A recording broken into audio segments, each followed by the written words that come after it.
I wanted to show you guys this really cool way of how to solve equations with variables on both sides. So I've got my model set up here with some algebra tiles. Notice that I've got 3 x's, so the green bars are the x's, and then these ones are red because it's a -5. Then I've got 2 x's, and then I've got +3 right here.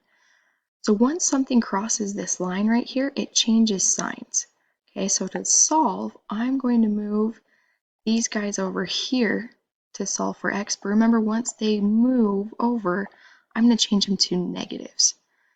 Okay, and then notice I've got those 2 negatives and then 3 positives, so these are all going to cancel out. So I'm just going to erase those right there because they canceled out, so I'm left with just 1x.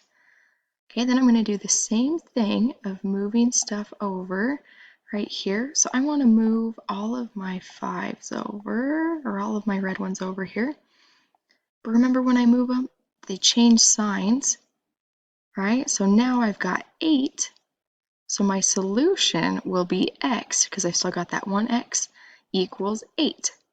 And if you guys need more help with these, please let me know. If you want to mess around with the algebra tiles, let me know as well. I think they're a cool way to be able to solve these.